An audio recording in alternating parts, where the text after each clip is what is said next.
భారత్లో Russia president Putin పర్యటిస్తున్నారు. ప్రస్తుతం పుతిన్ ఏం మాట్లాడినా అది హాట్ టాపిక్ గా మారుతోంది.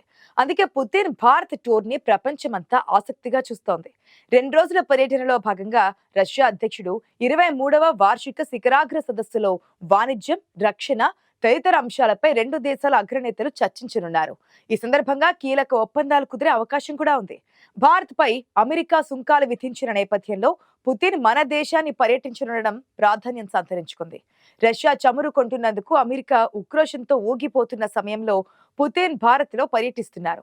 రష్యా అధ్యక్షుడి పర్యటనలో రెండు దేశాల మధ్య కీలక చర్చలు జరుగుతున్నాయి. పుతిన్ పర్యటనకు ముందే భారత్ తో సంబంధాలపై రష్యా అధ్యక్షుడి అధికార ప్రతినిధి సానుకూలంగా ప్రకటన చేశారు.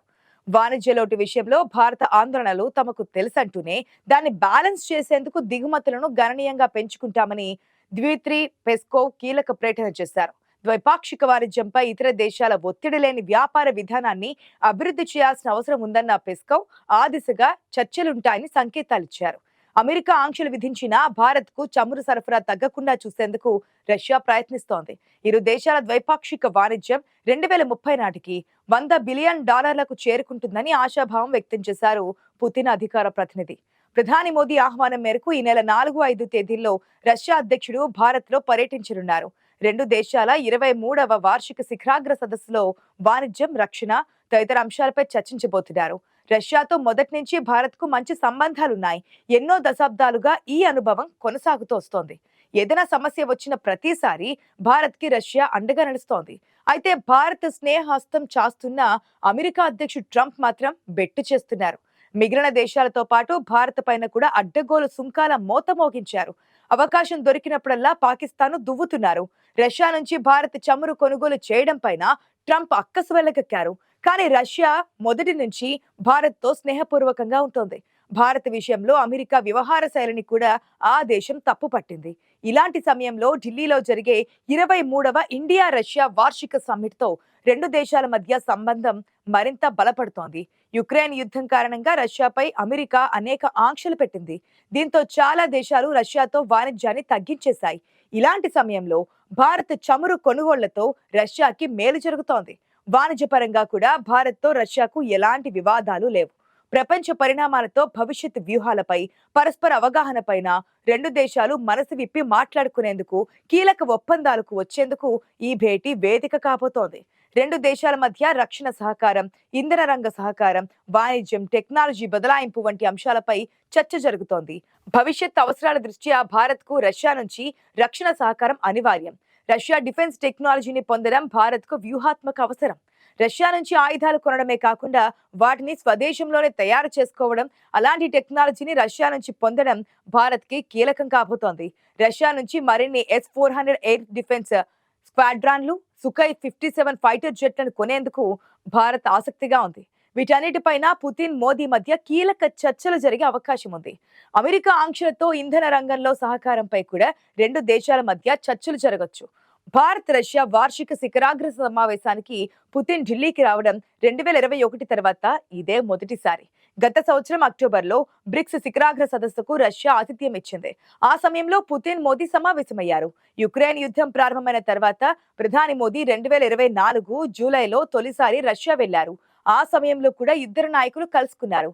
మోదీ 3వ పదవీ కాలంలో తొలి ద్వైపాక్షిక పర్యటన కూడా ఇదే. అణుశక్తి, సాంకేతికత, వ్యాపార రంగాల్లో ద్వైపాక్షిక సంబంధాలను సమీక్షించుకోవడానికి రష్యా, భారత్ రెండు శక్తివంతమైన మిత్ర దేశాలన్న సందేశాన్ని ప్రపంచానికి ఇచ్చేందుకు పుతిన్ టూర్ ఉపయోగపడుతోంది. రష్యా, చైనా, భారత్ బంధాన్ని మరింత ఉన్నత స్థాయికి తీసుకెళ్తామని పుతిన్ తెలిపారు. గత 3 ఏళ్లలో ఈ దేశాల మధ్య వాణిజ్య బంధం మరింత విస్తరించింది. ఇంధనం, పారిశ్రామికం, అంతరిక్షం, ఇతర రంగాల్లో ఇప్పటికే ఎన్నో సంయుక్త భాగస్వామ్యాలున్నాయి. నా భారత పర్యటనలో ఆర్థిక అంశాలపైన చర్చిస్తాం అని పుతిన్ తెలిపారు. ఎంతో కీలకంగా చెబుతున్న రెలోస్ అగ్రిమెంట్ కూడా జరగనుంది.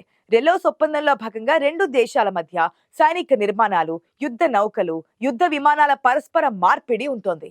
బలగాల పంపిణీలోనే కాకుండా పరికరాలు రవాణాను రెలోస్ నియంత్రిస్తోంది. ఈ ఏర్పాటును సంయుక్త విన్యాసాలు, శిక్షణ, మానవతా సాయం, విపత్తుల సమయంలో వినియోగిస్తూ ఉంటారు.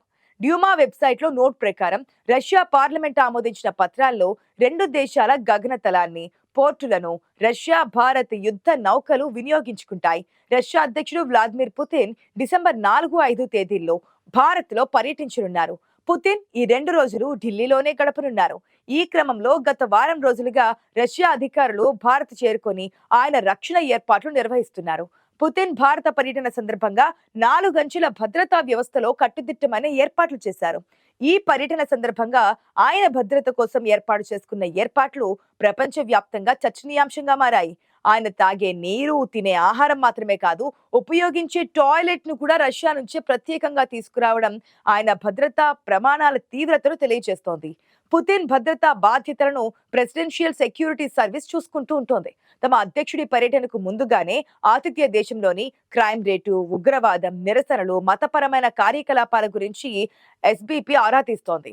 పుతిన్ బస చేసే హోటల్ను కనీసం 1 నెల ముందుగానే ఆయన భద్రతా బృందం తనిఖీ చేసి తమ ఆధీనంలో ఉంచుతోంది. ఈ బృందంలో రష్యాకు చెందిన భారత భద్రతా సంస్థ federal security service, foreign intelligence service సభ్యులు కూడా ఉంటారు. ఇక అధ్యక్షుడి ఆగమనానికి ముందు హోటల్ రూమ్ లోని అన్ని ఆహార పదార్థాలు, పానీయాలు, soap, shampoo, hand wash, toothpaste వంటి వ్యక్తిగత వస్తువులను తొలగించి వాటి స్థానంలో రష్యా నుంచి తెచ్చిన వస్తువులను ఉంచుతారు. భద్రతా కారణాల దృష్ట్యా పుతిన్ మొబైల్ ఫోన్ ఉపయోగించరు. అత్యంత సురక్షితమైన కమ్యూనికేషన్ లైన్ ద్వారానే సంభాషణలు జరుగుతాయి. ఇందుకోసం ఆయన గదిలోనే ప్రత్యేక టెలిఫోన్ బూత్ ను ఏర్పాటు చేస్తారు.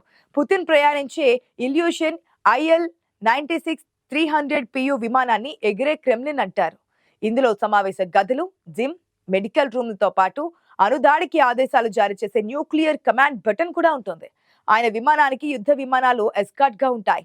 సాంకేతిక సమస్యలు ఎదురైతే ప్రత్యామ్నాయంగా మరో విమానాన్ని కూడా వెంట తీసుకొస్తూ ఉంటారు. పర్యటనలో పుతిన్ ప్రయాణించే RS సెనేట్ కారును కూడా రష్యా నుంచే తీసుకొచ్చారు. ఈ కారు బుల్లెట్లు, గ్రెనేడ్లు, రసాయన దాడులను సైతం తట్టుకోగలుగుతోంది. 4 టైర్లు పంక్చర్ అయినా కూడా ఆగకుండా ప్రయాణించగలదు. ఇక ఆహారం విషయానికి వస్తే రష్యా నుంచి తెచ్చిన పదార్థాలను ప్రత్యేక చెఫ్లు వండుతారు. వండిన ఆహారాన్ని పుతిన్ తినే ముందు పరీక్షించడానికి ఒక మొబైల్ ల్యాబ్ ను కూడా ఏర్పాటు చేస్తారు.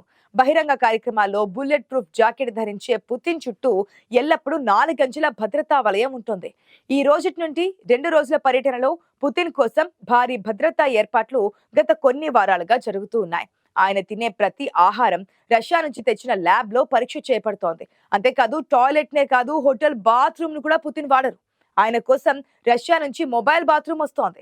దీన్ని కూడా ఆయన గదిలోనే ఏర్పాటు చేస్తారు. పుతిన్ మలమూత్ర విసర్జతలు బ్యాగ్ లో సేకరించి తిరిగి మాస్కోకు తరలిస్తూ ఉంటారు. తమపై ఏదైనా కుట్ర జరిగిన క్షణాలలో దానిని గుర్తించడం కోసమే ఈ ఏర్పాట్లను చెబుతూ ఉన్నారు. పుతిన్ తిరుగు ప్రయాణం కోసం ఒక విమానం ఎల్లప్పుడూ సిద్ధంగా ఉంటుందిట. పుతిన్ తో కనీసం 100 మంది ప్రయాణిస్తూ ఉంటారు. వీరిలో వ్యక్తిగత అంగరక్షకులు, ఎస్బీపీ, ఫెడరల్ ప్రొటెక్టివ్ సర్వీస్ బృందాలు, ప్రోటోకాల్ ఆఫీసర్లు, పరిపాలనా సిబ్బంది, మీడియా సభ్యులు ఉంటారు. పుతిన్ తో ప్రయాణించడానికి ముందు ఆయన బాడీ గార్డులు 2 వారాల పాటు క్వారంటైన్ లో ఉంటారు.